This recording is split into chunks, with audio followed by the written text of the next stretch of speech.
There are 10 outfit mistakes that you could be making, but I will be offering solutions on how to fix them. I like to do these videos once in a while, just sharing ways to just improve your style. The thing that I want to talk about is a sweater drape. So this is becoming so trendy and so popular right now. It's very preppy. I personally love how it looks. I used to hate it, but then once I learned how to properly do this, it looks 10 times better. What I see often is people taking a sweater like this, very classic, simple fit. You have the shoulder seams right on your shoulders, and then they just drape it over like this, tie it. Obviously, this is not the right colorway, right? But see how this just, something about it just seems off. And it's because the sweater isn't big enough. Now, when you are doing a sweater drape, it is best to have a oversized sweater. Bonus if it's a drop shoulder seam. So let me show you the difference with a sweater that I think works really well for this look. So it's this version from Everlane. Love this color, by the way. So anyway, you just see how this sweater has a drop shoulder seam.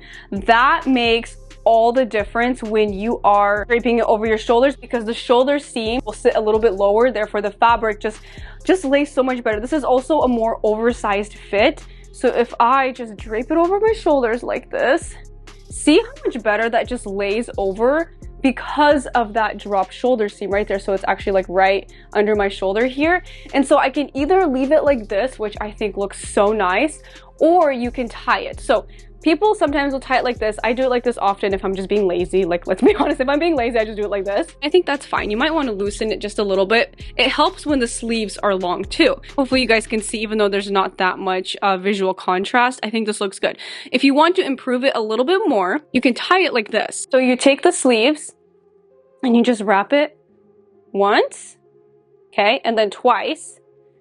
And then you take one of the sleeves here and you just fold it inside here. There should be like a little hole in there. Flip it through, you tie it, adjust it a little bit to make it look more polished. This takes a little bit of practice, obviously, but once you get the hang of it, it starts to look really nice. So see how polished that looks? So if I'm not being lazy, this is how I normally do it. Next up is you are not sizing up in your clothing when you probably should be. And I'm just gonna be your honest best friend here. I think a lot of women just try to, myself included, fit into the smallest size we can. I don't know why us women do that. I believe often as petites, we just have this habit of always sizing down in regular fitting clothing to make it fit a petite proportion a little bit better, which does work a lot of the time, I have to say. But certain styles just look so much better just sizing up. For example, this brown mini dress from Aritzia, I was hesitant to purchase it in my size up because rarely I am this size in dresses because I'm just naturally just really small and short. But because I wanted a certain look in this dress, I didn't want it so contoured or fitted to my body. I went up a size and oh my goodness, you guys, just it's like seriously life-changing. The dress just looks so much better, gives me the look that I want, still fits my petite proportions well. And I would say for like really fitted items, it's really nice to size up to have that little bit more room and comfort. Styling tip. This is not a mistake, but this is a really nice styling tip I just kind of wanted to throw in there when we're boot matching. So matching the color of our boots or shoes to what? A lot of times people match it to their top or maybe to their belt, which I think is fine. But one way I love styling my boots is either having it match the color of my pants, so black bottoms, black boots, or maybe it's brown and brown, or matching my boots to my outerwear piece, especially like my longer outerwear pieces. My thing with this is that the bottoms and the outerwear piece is a longer and bigger piece of fabric, so it covers more surface areas, at least when you go with a longer coat, right? Eye really draws to that part, and it can, one, make your legs look really elongating, matching the boot to your pant, and the outerwear piece is just a lot of fabric, like longer versions, so it looks really polished when you have, you know, just a big piece of fabric match the color of your shoes. Or you can do all monochrome underneath with a contrasting layer on top, which is what we call column dressing. I mean, there's a lot of ways you can match your shoes to another piece, but I would say those are probably my favorite, most elongating ways to do it is with a really long coat or with my bottoms. One styling tip that looks so dated, you guys, is matching your shoes, your boots, your belt, your bag, like all the little accessories. Everything matches in color. I think especially when this is in brighter colors, I think you can pull it off with neutrals, but even then sometimes I feel like it's a little too much. I think if you just match maybe your accessories 2 pieces, maybe if it's like a belt and a bag, or a belt and shoes, or shoes and a bag, but if it's a lot of different pieces all at once, the exact same, I think it's just a little bit outdated, especially when it's in pattern. That definitely looks dated. Well, I love, like I just talked about, matching the colors because you have a very consistent and polished outfit. Sometimes it can be a little bit too much. Another super outdated styling tip that I am so guilty of sharing, but it's showing your ankle in between your boot and jeans. This was so popular like 5 years ago, but it disrupts the flow of the leg line, and I think all of us petites can agree. If you want to make your legs look longer, make sure your pants are high-waisted, going all the way down, and maybe like the tip of your boot or heel is showing. If you have jeans or pants that just show that sliver of skin, it makes your legs look really short, and then everything just kind of looks choppy, sectioned off. And I guess this one was more of like a trending style 5 years ago, but if you're looking for something more sleek, more polished, the best way to do that is with a long pant where the boot is tucked in inside. That's why I love ankle boots with a slimmer shaft around the ankle, because it makes it so much easier styling. Slim jeans over them, wide leg bottoms over them, have a lot more of a consistent flow with your bottoms, and it makes your legs look so much longer. Next up is bad placement of waistline. I'm talking about is like the in-between. A lot of times dresses or tops or whatever are intended to hit like right under your bust line, or drop waist, like lower waisted seam. A lot of times those styles aren't intended for that. What I'm talking about is like the awkward in-between. Like it's supposed to be, let's say, low-waisted or right under your breast or at your natural waistline, but it's somewhere in between that where it's just not quite right. And that really does disrupt the flow of the outfit. But for me personally, I think what just flatters petites the best when the waistline is right at your natural waistline. While you can pull off lower waisted or seams that are a little bit higher, just things pointing at right at your natural waistline, the smallest point, is so flattering. And I highly encourage petites dressing like this because it is just so feminine and so classy and beautiful. Like, this is one of my go-to ways. Like, cinch in everything, my bottoms, my tops, my dresses. Next thing I wanted to point out, which is what I'm so guilty of, and I'm trying my best to not do this, is wearing all black with no contrast. Now, I love a monochrome look, whether it's black, brown, navy, green. Those are like my go-to colors for fall.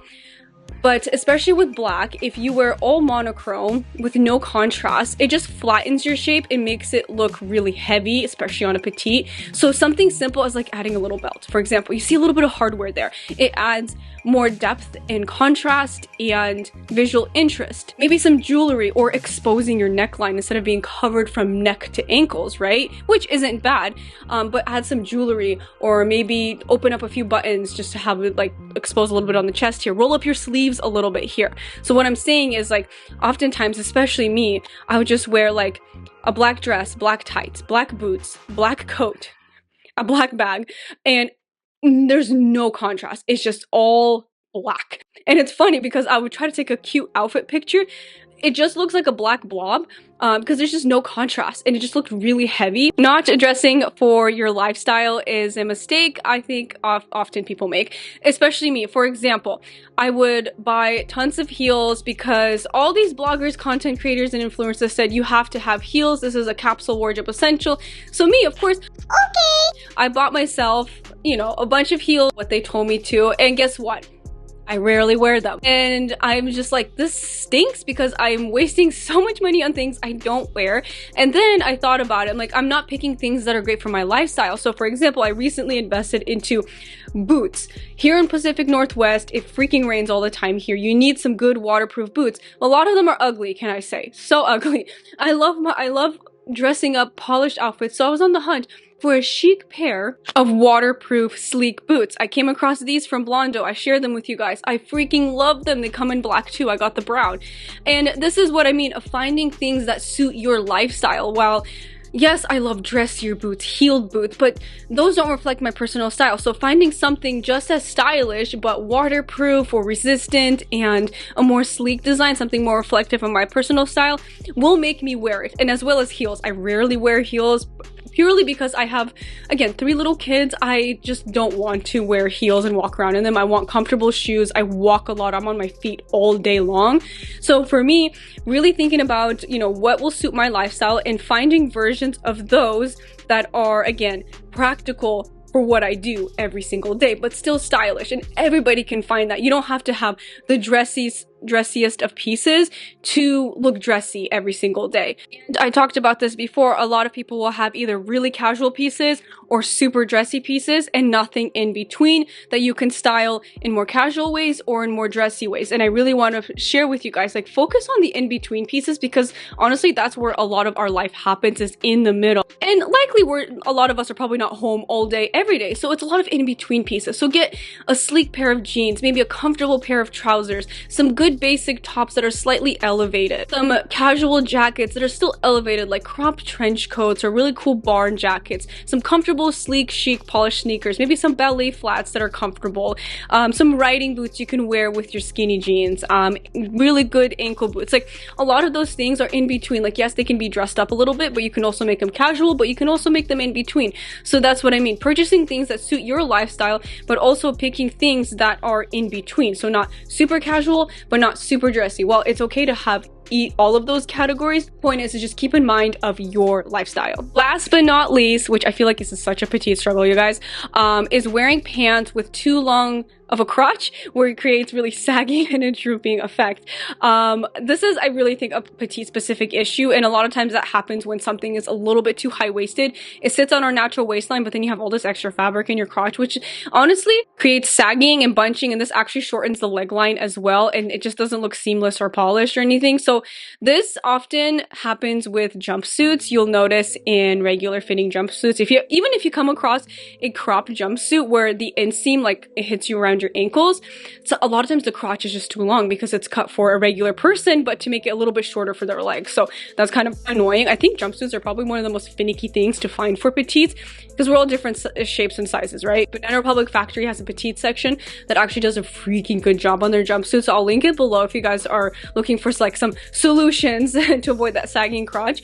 But just try to avoid things probably that are just too high-waisted. That'll kind of solve your problems. But anyways, if you are looking for some really good petite fitting clothing and you're new and haven't seen my previous videos, I have tons of try-on videos and reviewing different brands and clothing. One of my most recent ones that I did was H&M and my fall wardrobe essentials. I will link those videos up here and down below for you guys if you wanted to see some really well-fitting petite items that I think you'll really, really like. And I will see you in my next video. Bye!